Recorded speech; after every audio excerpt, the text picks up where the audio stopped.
Okay, welcome everyone. Selamat datang. My name is Dan Trevanian. I'm a director of the Australia-Indonesia Youth Association. Hopefully our president Clarice will also join us in a bit, but I'm here to welcome you. If you have a batik shirt or anything Indonesian at home, I encourage you to throw it on now and then turn on your camera. These events are always a little bit more fun when you can see all the participants. It feels a little bit less isolating. And who knows, maybe at the end we'll pick out who's got the best batik shirt. So really encourage you to get involved and have some fun. It's always really interesting to see the different patterns that everyone brings to these events. Thank you to all the mentors and mentees for attending the Zoom call, and no doubt the many Zoom calls you've had over the last 8 months of the program. To give a quick background, the Pathways Mentoring Program is in its inaugural year. It's an online mentoring program initiated by CAUSINDY in partnership with AIYA and is supported by a grant from the Australian government through the Australia-Indonesia Institute. This year we've had a total of 26 mentors and 26 mentees selected through a very rigorous and selective process. So congratulations to all of you, not only for getting in, but making it until the end. As I mentioned, it's the end of a long 8-month journey. So we appreciate you giving up your time to assist a mentee and to chat with your mentors. And we hope that you've had a really fulfilling time. We've had some feedback from all of you that suggests that it's been a really enriching experience and one we're really proud to have helped facilitate. So terima kasih semuanya, and thank you for joining us tonight. Emily, do you want to get into the agenda for tonight? Yeah, thanks, Dan. Hello semua, I'm Emily and I'm the Director of Operations at the Australia-Indonesia Youth Association, AIYA.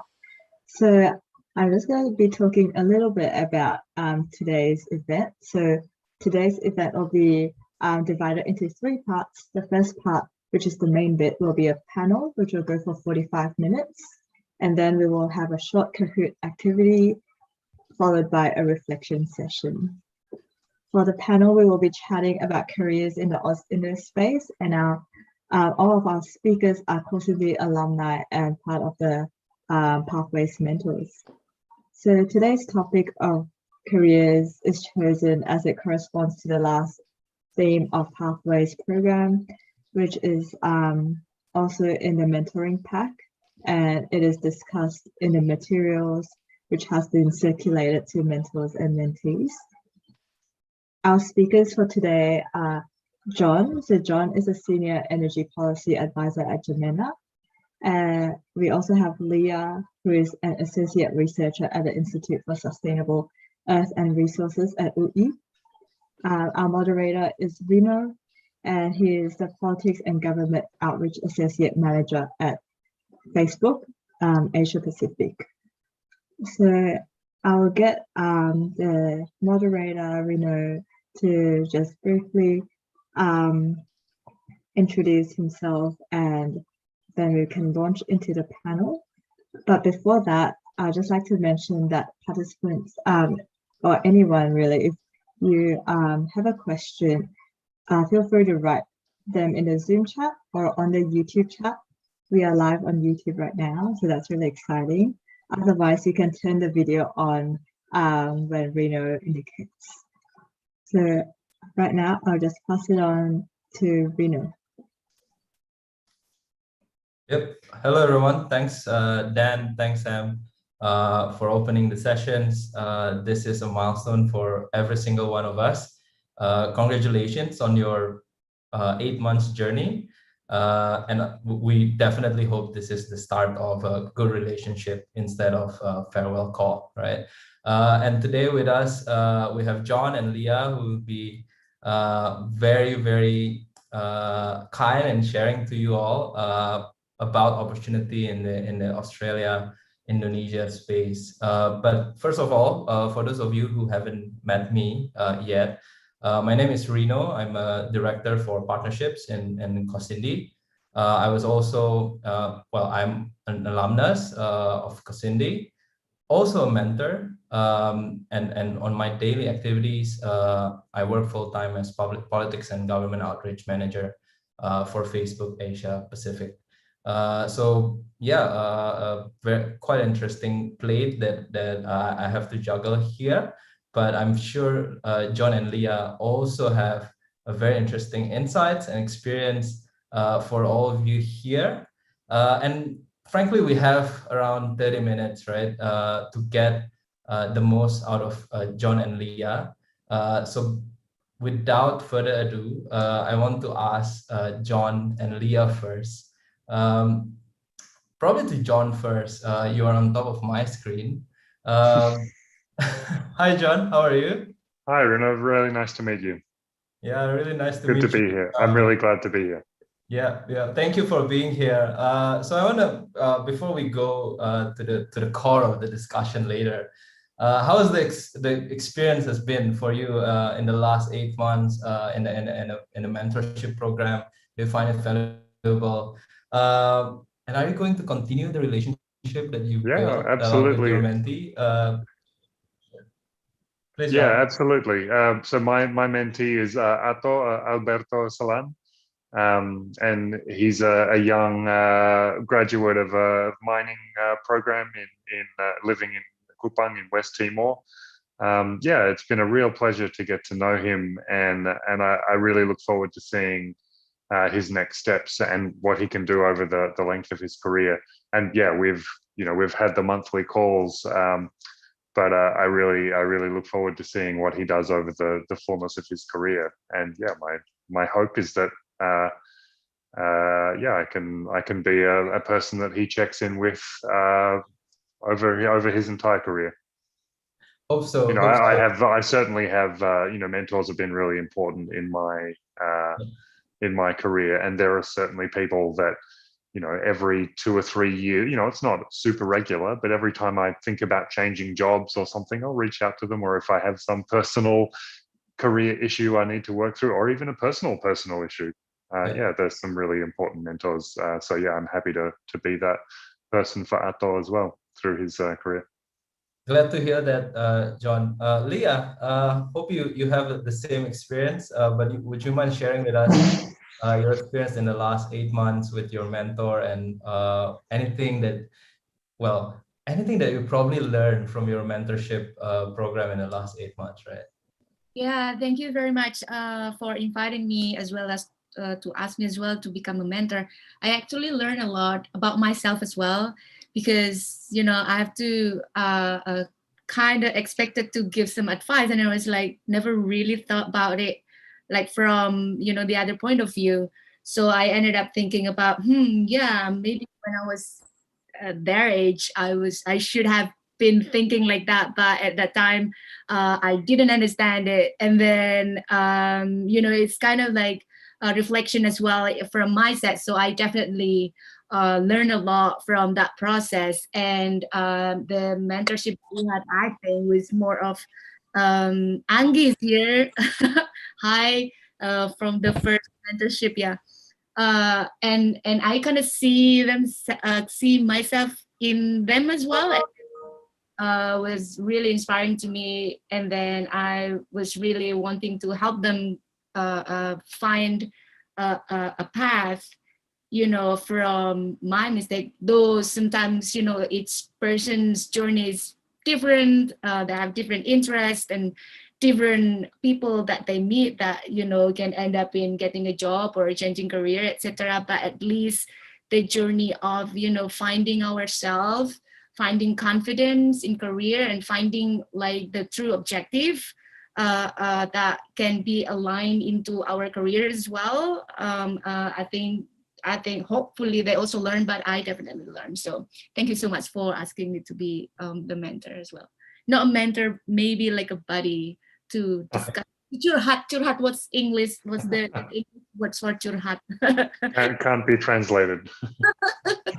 Glad to hear positive stories from both of you, right? And I completely agree with Leah. At this point, I hope you've built a friendship instead of mentorship, and we can continue being there for each other for the next, I don't know, it's not 8 months anymore. It's probably 10 years, 20 years, right? And that's really the aim of the program that we started 8 months ago.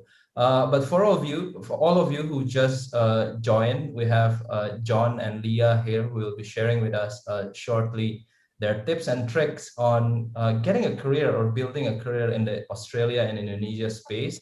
And for those of you who want to ask questions, this is one of the best opportunities for you to do so. We'll have around 10 minutes question and answers later on, and you can post your questions through Zoom chat or YouTube chat as well, and then we can ask John and Leah later on. So I'll go back to Leah first. Leah, do you mind sharing a little bit about your current role? I've read your bio, and it seems like you have a very challenging and interesting role. But would you mind sharing to our friends today who join us in this meeting? What do you do on a daily basis? What types of goals that you set for your current role? And just a little bit about your organization as well.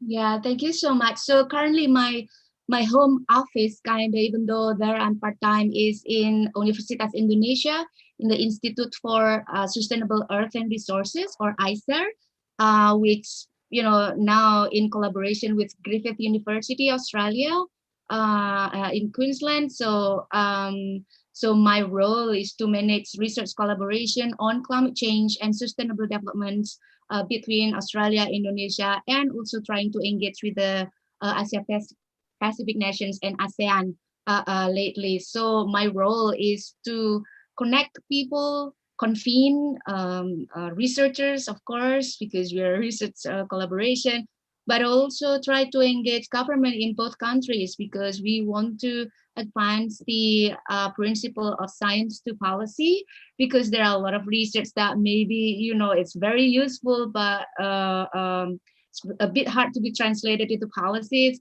I mean, we haven't reached that yet, but like on the process, we're trying to put that as the main principle. So that's why we engage like various stakeholders since the very beginning, since the design process of the research, involving governments from the high level one until the local governments, and as well as communities and NGOs and other think tank organizations. So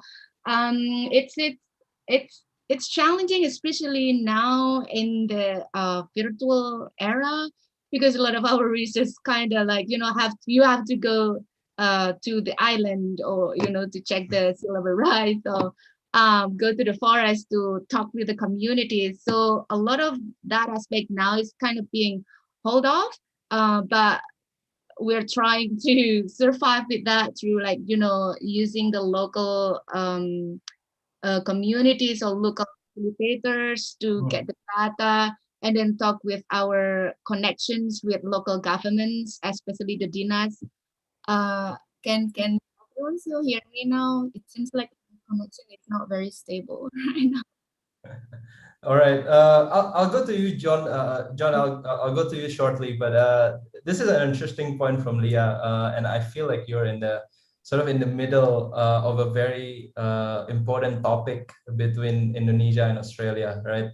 If not the most talked about topic in the last 2-3 years, right?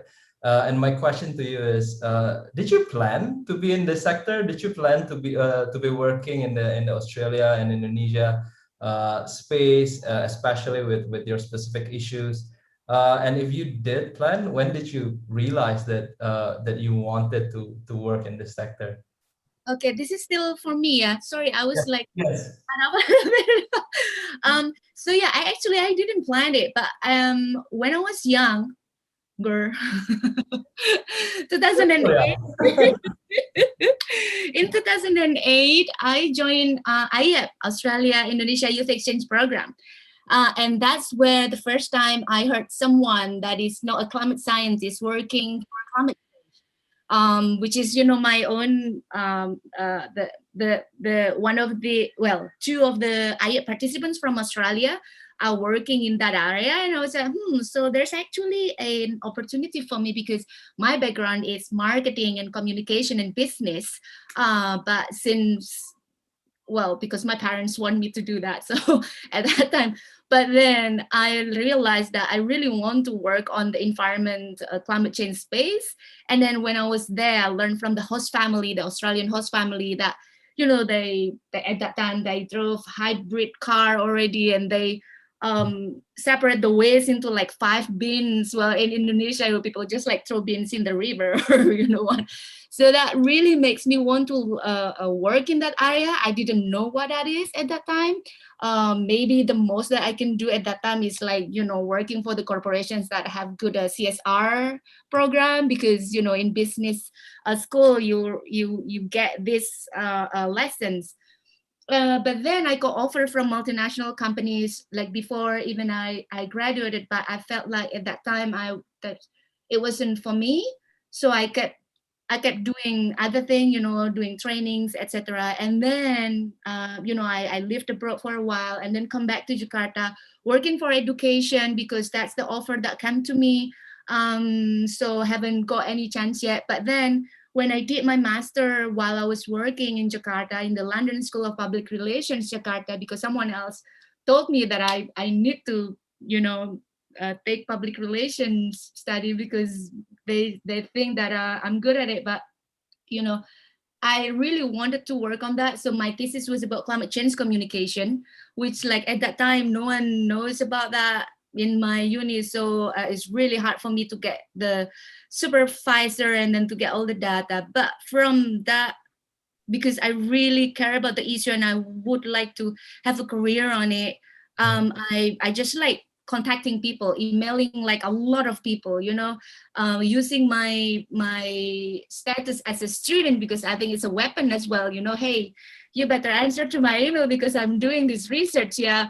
But then finally my persistence and also I offered to several people that, hey, I want to do the job for you for free, as long as you invited me to all the events related to climate. So even though I didn't know at all, well, I did know like maybe the smallest among others in the room, but I was really wanting to be in that. And then finally, there's a job position in the Office of the President Special Envoy for Climate Change. At that time, and they need a communicator, people who can write and you know, do engagement. And then and then that's it. And then I joined in the gang, and and then, you know, suddenly have to, you know, manage all this portfolio to engage local, national, and international actors on this. So I'm learning by doing this work, but it really taught me a lot.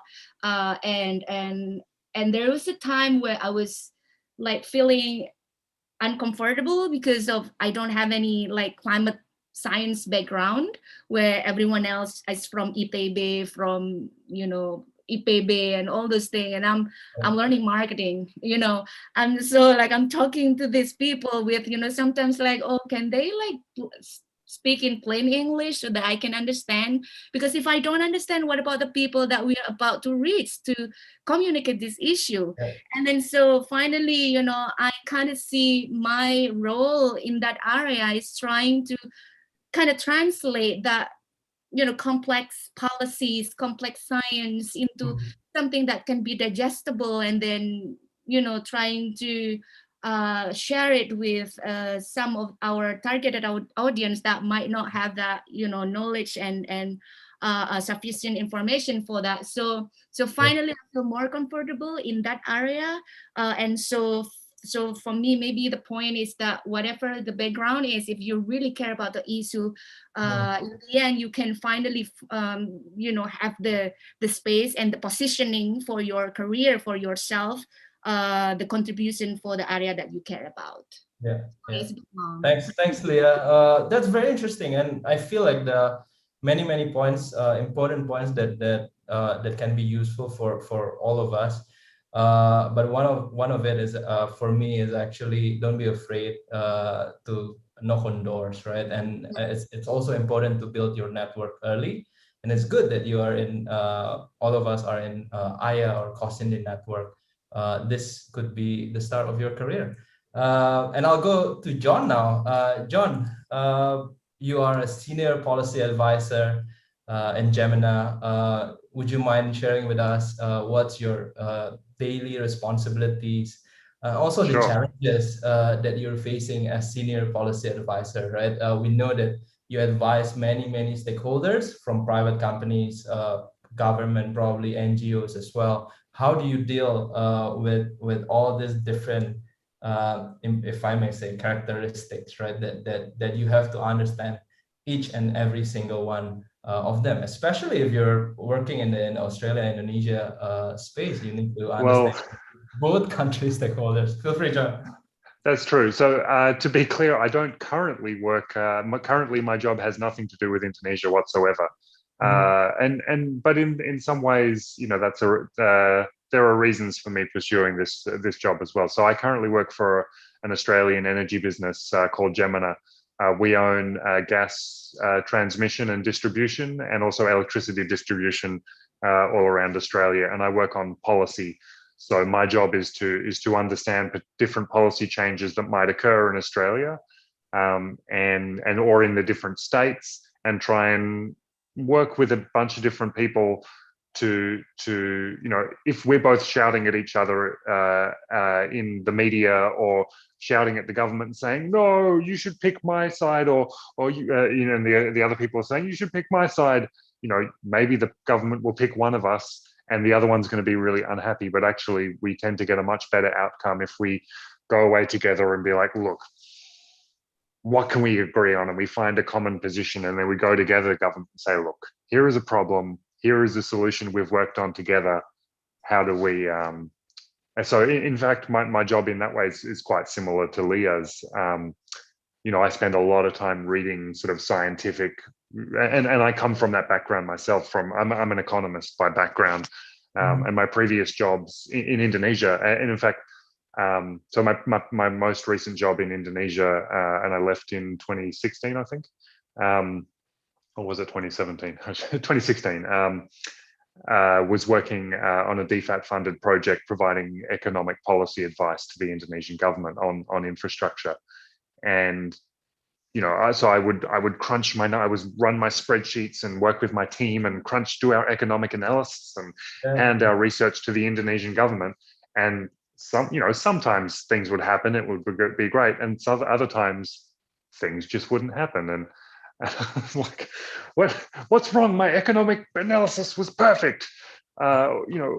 What's the challenge? And when I got this job in policy, I wasn't so, what does it mean to be a policy professional in Australia? And my job, I almost never touch a spreadsheet these days. My job now is much more talking to a whole bunch of people in the NGO sector, LSM, people, energy users, energy producers, because we're just the jalur, just the distribution business.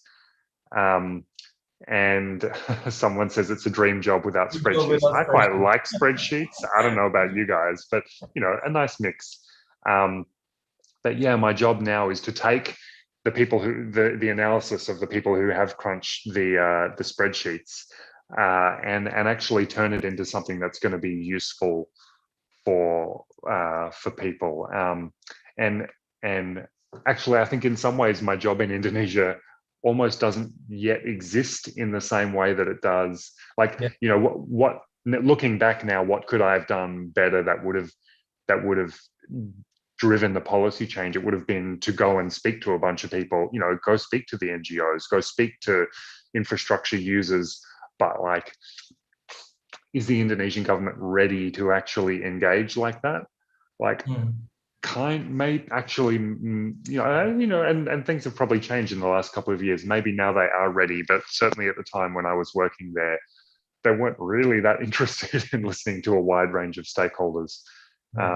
So yeah, I mean, and people like Leah working for the president's office are a perfect example of this generational change that's happening, and these kinds of people who really are plugged into a really diverse group of stakeholders.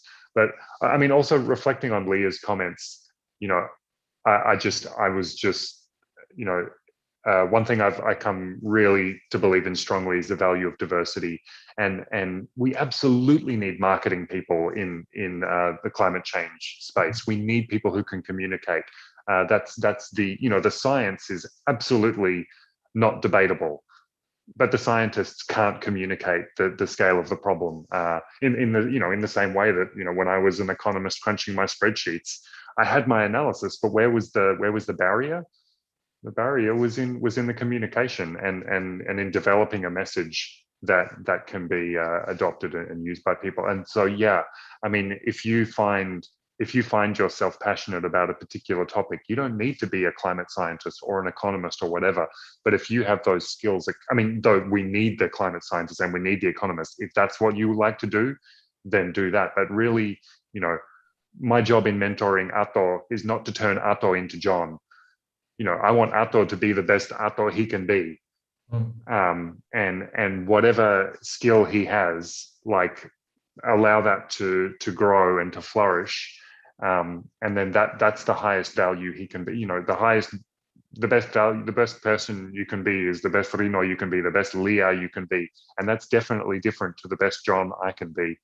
And really find that thing that you're passionate about and follow that. And that's the best thing you can do for the bilateral relationship as well. Like, to be honest, you know, one of the things I wanted to do when I came back to Australia really was work in the Australian energy industry and understand that as best as I can. And I'll do this for another couple of years. And at some future point, I may well come back to working in an Indonesian-Australian bilateral relationship, or, you know, working in Indonesia again. Like, my whole career, I've never actually worked in the bilateral relationship. I've never worked for DFAT. I never worked for Austrade or anything like that.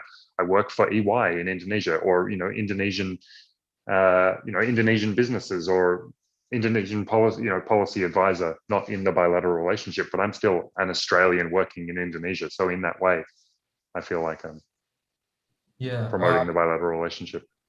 Yeah, definitely, John.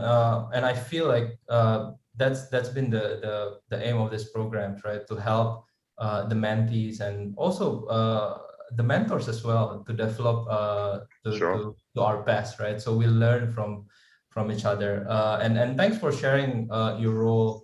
I'll ask Leah the same question later, but I feel like most of us here at some point in our life, especially in the last decade, right, we probably have grown an interest in the sustainability and energy sectors, right? I feel like it's really one of the most discussed topics in Indonesia.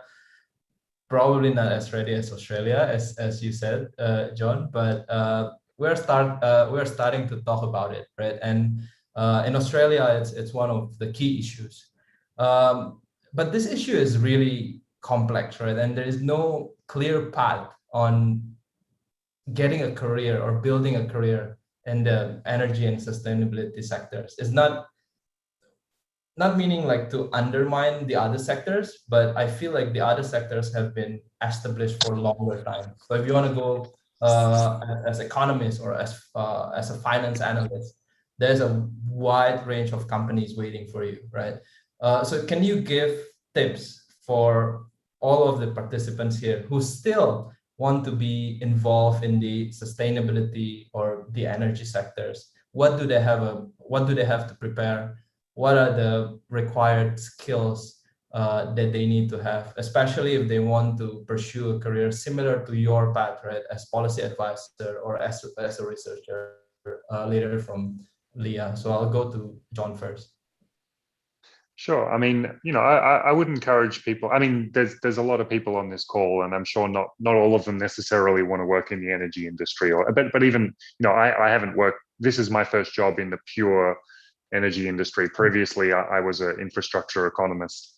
But you know, I would encourage you to follow your interest, whatever it is. You know, there's many ways to create value for your own country and for yourself. And you know, whether you own a small business or you work in tourism or I mean, you're still creating value for your community and feeding your family, or you know, and learning. You know, I often encourage, you know, the best thing you can do is just start working. Like, don't be too picky necessarily and be like, no, I must have this perfect job. Yeah. You will learn something, whatever job it is you take, and that will open up a completely new path for you. Like my very first job, I graduated university. I'm much like Leah. I work in a field completely different to my undergraduate degree. My undergraduate degree is in computer science. And you know, my wife's a mechanical engineer who studied mechanical engineering. Now she worked for DFAT. Now she's an author. Like, this is another part of the reason why I often recommend people work before they do their master's degree, just because you might spend a lot of time studying and then realize, oh, I'm actually not that interested in that topic, and it's much easier to figure that out once you're working in the field. But yeah, I mean, just get whatever. My first job, I jumped on a plane, I moved to Indonesia, I started working for an Indonesian investment bank, and the first thing they did was give me a stack of financial statements from a toll road and said, make a financial model. And I didn't know what a financial model was or how to make one, but you know, figured it out. And that sort of set me on a path. Well, oh, toll road, that I guess is this thing called infrastructure. What's that? And you know, I just followed that benang merah through. And you know, coincidentally, that first project I worked on was the benang merah. But you know, there's so many different paths open to any of you. I just encourage you to range widely and look for what interests you and follow that. Yeah, and I cannot agree more, right? Sometimes the path to our dream job is not always straight. Yeah, so I used to be a cook in Melbourne. So yeah, it's a completely contrast to my career right now. But I want to hear from Leah as well. Leah, the climate change sector, right, in Indonesia, what are the challenges for people who want to get in this sector, and what type of opportunities available in Indonesia or even in other countries as well, if you know, if people want to get in this sector, can they be a researcher or can they be other types of professional as well? And probably one last question, do you see an emerging trend of Indonesian or Australian youths participating in your particular field? Yeah, so thank you, Rino. So the answer is like every job can be made green, even cook.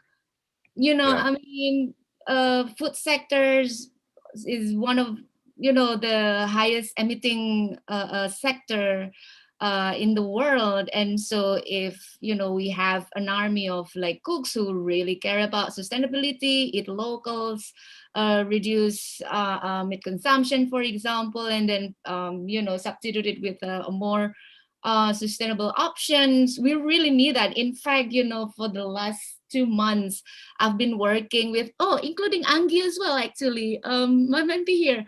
She is a mentor for Indonesian youth to make a project about climate change and food. So, you know, so any jobs, I think, will have opportunity to strive for sustainability whether you're working in a government, which maybe in Indonesia sounds a bit rigid, but there are always options or opportunities for you to give ideas or to implement your project with more sustainability in mind.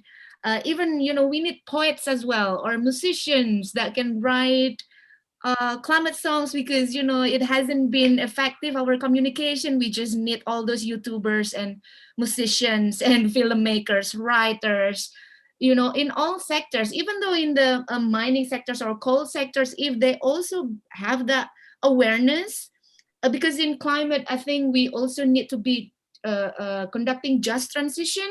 So we really need to ask everyone on board, the one that was still working on fossil fuels industry or still working on like cattle and etc. They are also with us in the journey. So there's also ways for them to make their industry greener, and then while trying to figure out a way how to transition to a more sustainable jobs and sustainable economy. So I think everyone can do their bits, because this is a global problem. This is everyone's business, but everyone has a take on that. I see it as kind of like a bee colony, where everyone, if they have like the same goal, the same vision, and then everyone has their own role. As John said, each of us has different interests, different skills, different dreams. So we're not trying to make my field more popular than the others, because we do need like every sectors together. So yeah, so that's my answer. About the challenge, it's a lot. It might be another webinar or discussion, but yeah. But I guess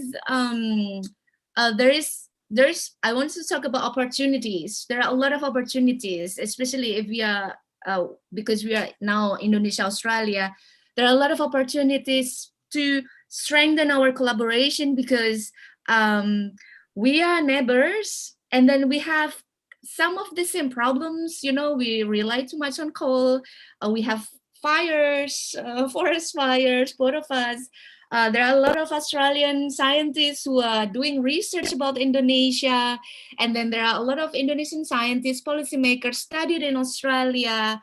But then, the level of collaboration, I think there is still a lot of gaps that can be filled by us in terms of energy, forest management, land use management, ocean as well. We have, vast area for blue economy.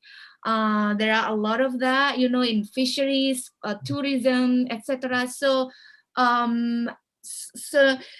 now, even though culturally we kind of different in a way, but a small group of people like us here plus some others might try to foster that, by trying to identifying different pieces through this connection. For example, if now I know John's working in that area, now I know Reno doing working in that area and used to be a cook, so maybe if there is any event on cook food and climate, we can also invite you. Maybe anyone in Australia who some those small connections. If we really try to strive it forward, making building stronger connections on that. And then we have communication, we can share our best practices, we have the same challenges, we know our challenges, we learn from each other.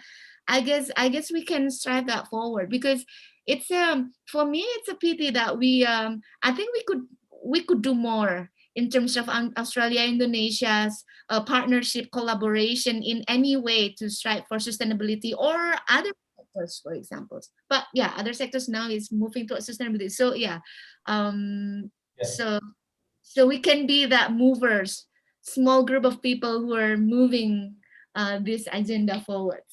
Amin, but we absolutely. I just want to echo Valia's comments about we need all kinds of people. We need musicians, we need cooks, and you can bring that. You can be a champion for sustainability through that. You can be a champion for the bilateral relationship. Similarly, you don't have to work for DFAT to be a champion for the bilateral relationship. You don't have to You know, you can be a musician, you can be a marketer, you can be an economist, you can be an engineer.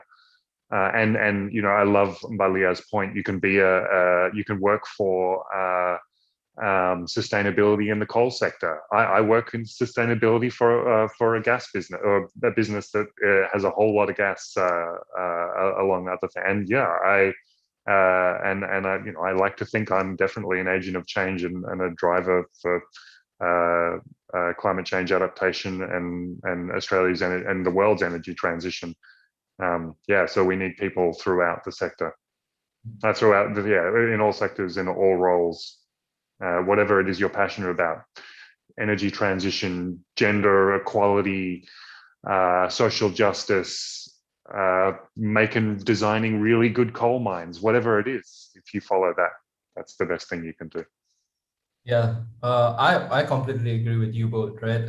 And there have been a lot of questions about, hey, if I want to contribute in the Australia-Indonesia space, do I have to really work in the Australia-Indonesia sector, right? And I feel like that's a very strong point that you just mentioned, John, that sometimes we don't have to work per se in the Indonesia space, but we're still contributing to the goods for both countries.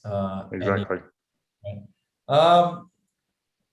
Unbelievable. I was just looking at timing, and we're probably like 30 seconds out from my allowed time for discussions. Sorry, for the panel discussions. But we have time for question and answers, right? And we'll take questions from both Zoom chat, and if I'm not mistaken, we have a YouTube comment open as well. So for those of you who want to ask questions to both John and Leah, I'll try to get answers from both, so you get points from both of our wonderful speakers. But feel free to drop it on Zoom chat or our YouTube comments or chat as well. And we have numerous questions here in our Zoom chat, so probably I'll just read it through. We only have around 10 minutes, so if both of you can keep the answer pretty short, they'll be great. The first question that I have here is from Jason. Hi, Jason. Jason is my mentee, by the way, and I'm a proud mentor. What advice can be given for people going in the reverse direction? Indonesians seeking to build careers in Australia. Wow, that's hard. Especially given the immigration environment is extremely competitive. So I'll go to John first for this. Yeah, it's hard. It's really hard. The Australian business environment is very like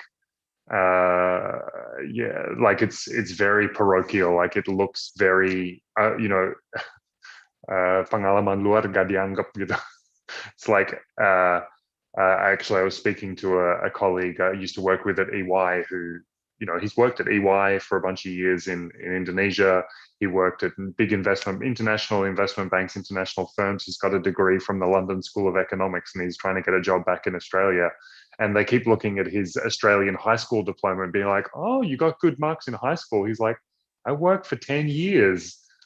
Yeah, it is really difficult, and I mean, and it is difficult going the other direction too. Like, unfortunately, our two countries make it quite difficult to work and get experience in the other.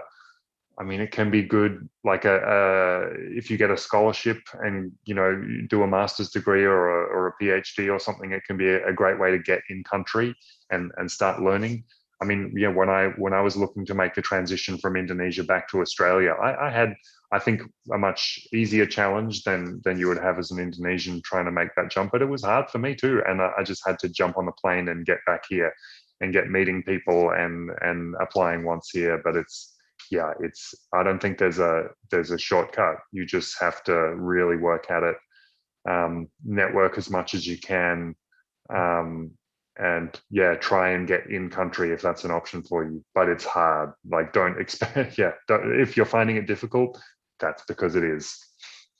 Yeah, and it's difficult both ways, right? So it's not only Indonesia to Australia. but I feel that network is again key, right, to achieve the goal. So Jace, if you want to stay in Australia, network as much as you can. I'll go to Leah. Have you had thoughts about moving to Australia, and if you have I don't know if you have colleagues who've moved before, what are the tips that you can give for our friends here who probably thinking of moving to Australia or moving to Indonesia, vice versa? Yeah, I don't know the answer to that actually.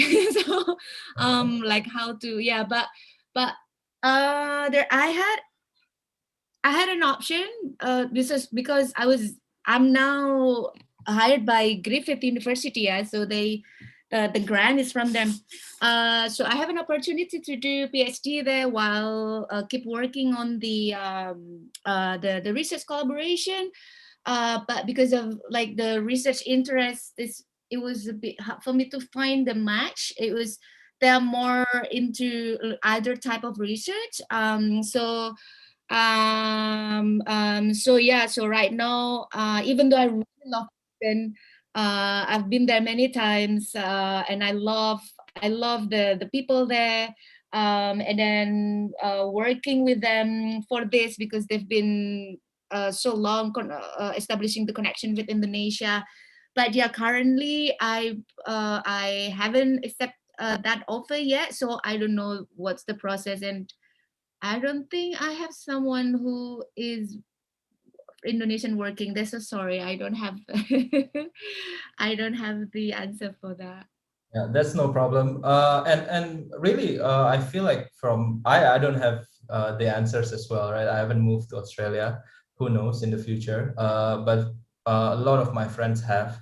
And really, if you are in studying in a university in Australia, or you're Australians who are studying in Indonesia, that's already a great start, right? You can start from there, Yes. network your way through, and make sure you stay true to your passion, like John and Leah mentioned previously, right? I think both of our countries really need people who are passionate in their sectors, that way you give like extra value for the countries to get you on board. And then we have very interesting questions from. Oh, sorry. Go ahead, Leah. I Yeah. think Donnie is working in Australia, so maybe he could give something to us. I'm sorry, Donnie, to put you on the spotlight. Donnie here? No, it's all right. Yeah, I just talked to Leah privately, which is actually an interesting question because I'm Indonesian and get a job in Australia, and I must say Australian job market is a bit bad at the moment. Competition is pretty high. Whatever you are trying to do, even though you trying to work in a bar and a hospitality and stuff like that. But here's the thing, like what John said was spot on in a way that building up network is the key to, you know, to moving forward towards your career. And I work with Ceres. It's an environmental park in Brunswick, Melbourne, and they teach about like sustainability and environmental kind of like education provider for school children in Australia, in Melbourne, sorry. And the second one, I got two jobs actually at once. The second one, I work for Deakin University and working at their project called Melbourne Bandung Innovation Series. So it's actually connecting entrepreneurs in Melbourne with entrepreneurs in Bandung, and kind of like they try to communicate and find solutions towards the issues that are happening right now. So it's a kind of polar opposite jobs, but I get these jobs with a similar formula. And the key is actually because I have mentorship, and they are the one who actually lead me to these job opportunities. So the Ceres one, actually, if you know Pam Nealon, I think she was our mentor in Darwin 2 years ago. So I kind of like asked her and connected with her. And then she introduced me to her husband, which actually work in environment and permaculture issues, which is what I'm kind of like more connected to. Long story short, actually keep contacting your mentors, asking for advices, and work together with your mentors, because actually they are the one who have more connections than you if you're looking for a job anywhere around the world. And yeah, it's just like, I think the guts to asking questions and be vulnerable and then put yourself out there asking for jobs will definitely take you to wherever you want to go. So yeah. Thank you, Donny. Thank you for sharing that. So those of you who want to know Donny's stories more, feel free to reach out to him. But yeah, he got 2 jobs at once. So yeah, that's a pretty stellar portfolio. But I completely agree with you again. Mentorship brings you a long way in your career, and make sure that you have that mentorship access for networking and also for guidance, right? And we have another question. Hopefully we still have time. From Hilaria, what should young Indonesians do to find researchers or mentors? Oh, this is related to Donny's point. From Australia or Indonesia, and who want to work on a research together. I'm very interested in Mbak Leah's story. So I'll go to Leah first, and then I'll go to John if you have tips for Hilaria as well. Go ahead. So I think, thank you for the question. I think it's really great because I've been doing this for a while right now, trying to find a match scientist, you know, that are aligned with my research interest. And when one thing is just to keep reading the journals and their publications and their research, and then see which one fits, and then just contact them. That's it. Send them email.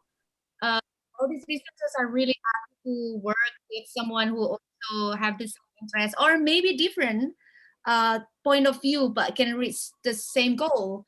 So yeah, so it's basically just emailing people like crazy, trying to talk to people, organize, I don't know, ask for a quick WhatsApp call or Zoom call to anyone on for lunch or for weekend, because like the thing is now, because I've done that a lot to, you know, preparing my PhD, I talked to a lot of people that could potentially help me meet the people that working in the area, and I think because of the pandemic, I don't know in Australia, but yeah, in Jakarta, we still kind of have to hunker up in our home, but we can still like ask them like 15 minutes or 20 or even 10 minutes of just talking through Zoom or WhatsApp call to just exchange ideas or ask advice.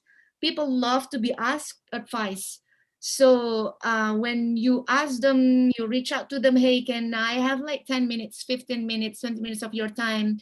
I would like your advice because I would like to, I don't know, have a research in this area or would like to talk about your research. I'm interested in that, etc. Something like that. People are generally open for that kind of thing if we reaching out. Thank you, Leah. Yeah, really great. And I completely agree that you shouldn't be afraid to ask, right? Yeah. But we have what was it? We don't have time. We have 1 minute. Would you mind like answering the questions? Where can our friends find mentors who might be willing to work in a research together as well, both for Australia and maybe in Indonesia as well? And if you have tips on how our friends can find access to mentorships that you know. Yeah, I mean, just do exactly what Balia said. Read really widely, and don't just like, you know, see the abstract and then send them an email. You know, like read it in detail and find someone you really like and email them and say, hey, I really liked your research. People love being complimented and thinking that their research is important. And so only do it to people you genuinely want to work with, and I'm sure they'll be happy to talk with you. I've done that many times myself. Yep. So again, don't be afraid to push that email and expect like unanswered emails, right? We've all. It's not personal. Yeah, people are busy. All right. I mean, this is unfortunate, but we ran out of time. I feel like this has been a very, very good discussion. On behalf of the team, we want to thank John and Leah for your time on sharing with us today on your experience, but also all mentors and mentees for your participation in our 8 months programs, right? Hopefully it brings the positives in you, and hopefully it opens up a new horizon for your future endeavor as well. CAUSINDY and AIYA are going to start preparation for the second batch or iteration of Pathways Mentoring Program. So for CAUSINDY alumni, please get in touch with us at CAUSINDY very, very soon if you are interested to be mentors. This program is, again, about giving back, right? And we want to help carve and shape the pathways for someone who's ready to embark on their professional careers. For AIYA members, you can be part of Pathways Mentoring Program as mentees. Recruitment and the whole detailed process will be published soon. So stay tuned to CAUSINDY and AIYA socials for more updates. And we also want to thank the Australian government through Australia-Indonesia Institute for the grant that was generously provided to us that we have exerted to generate an online platform for the Pathways participants to get connected and access to mentoring materials. Thank you for the team for the mentoring materials. They're great. And with that, I want to hand the mic over to Emily, and thank you.